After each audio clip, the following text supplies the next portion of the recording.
So what is up people, welcome to the new video, and this video is the first video of the series GitHub Actions. So in this series we will be covering all the main topics for GitHub Actions, and in this particular video we are going to talk about some basics around GitHub Actions. We will see some theory around GitHub Actions and we will build a very simple GitHub Actions workflow.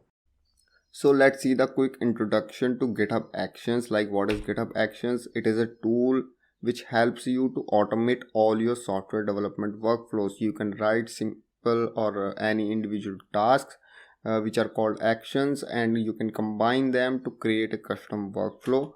So workflows are custom automated processes that you can set up in your repository to build, test, package, release or deploy any code project on GitHub, but you can do more of it. It is basically a CI/CD tool. So CI/CD is basically a software development workflow. But you can automate all your software development workflows using GitHub Actions. So it is more than CI/CD, right?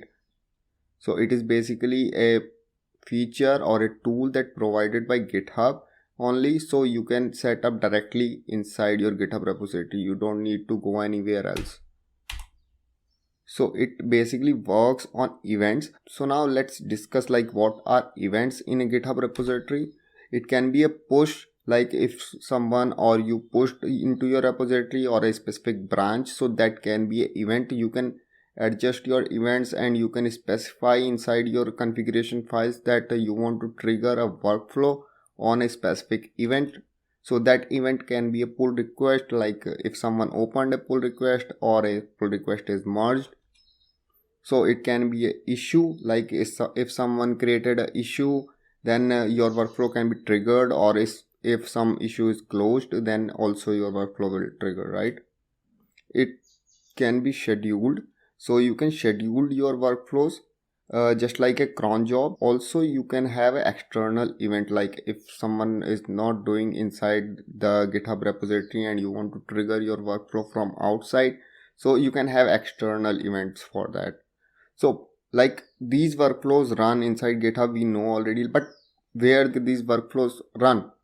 So they run on a virtual machine, basically on some GitHub server. So these servers GitHub provided for free, not for free, but for enterprise version it is paid.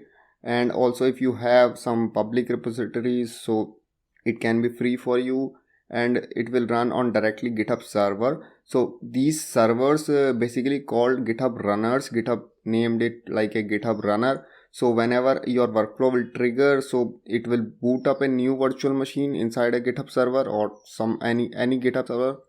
So a workflow can contain one or more jobs and each job runs on its own virtual machine. But you can also run your jobs inside a container, right? So let's see what is a GitHub runner. So it is basically any machine with the GitHub Actions runner application installed. A runner is responsible for running your jobs whenever an event happens or displays back to the results. A runner can be hosted by GitHub, or we can also host our own runner, right? So now see, what is GitHub hosted runners? What are the features GitHub provides inside their runners? So these are basically all kind of machines GitHub provides, like a Linux machine or Windows machine or Mac OS virtual environment. And they are basically pre-installed software, a lot of pre-installed software just like Node.js and Docker. So GitHub provides that, and this is always maintained by GitHub. We cannot customize any hardware configuration inside a GitHub hosted runner, and if you want to do that, you can host your own runners. Like if you have any virtual machine or VPS, so you can set up that like a self-hosted runner. A machine we manage and maintain with the runner application installed. We already know we have more control of hardware, operating system and software tools than GitHub hosted runners provide. Like if you host your self-hosted runner on some machine, on your machine, so you can have more control on that hardware, right? Idea, if you need to control any hardware, example you need more memory for larger jobs or something else, so you can use your self-hosted runners instead of GitHub hosted runner. So now it's time to create our first workflow in GitHub Actions. So this is our first workflow. So let's see how you can create a workflow for GitHub Actions. So for creating a workflow, you just need to create a folder inside your root repository. So folder name should be .github, and .github folder, inside that you need to create another folder called workflows. So inside this workflows folder we can put our configuration YAML files. So let's say our first workflow .yaml, right? So now we can start writing our workflow file. So first of all we can specify a name to our workflow. So let's say first workflow, and now after the name we can specify our event, like on which event we want to trigger this workflow. So as we know, like we have a lot of events inside the GitHub repository, like pull request and push and creating issues. So as I'm putting here the push on push, so if I'm adding here on push, so it means whenever someone will push into this branch or this repository, so this workflow will be triggered, right? Now after that we can specify our jobs here. So inside this jobs indentation we need to add our jobs, so we can specify how many jobs we are running, and for every step of that job we will specify here. So first of all we need to add the name for the job, right? So let's say run script. So this is our first job, right? And here we can specify like on which kind of machine we want to run this workflow. So let's say Ubuntu latest.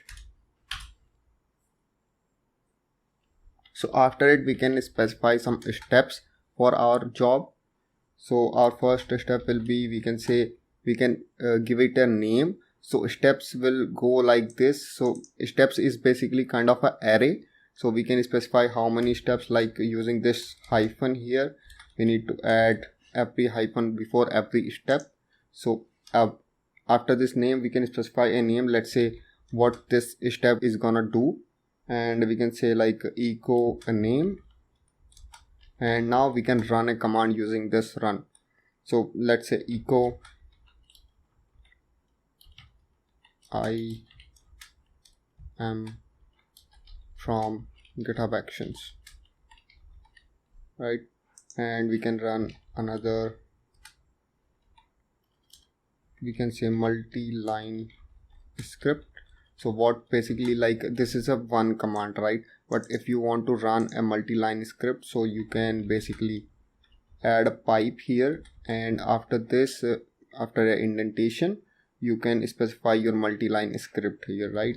So let's say echo printing versions of npm and node.js, and here let's say node v npm v. So it basically will show us the version of node.js installed inside this GitHub runner and npm version, right? So after this we just need to push this workflow inside our GitHub repository. So let's say our first workflow,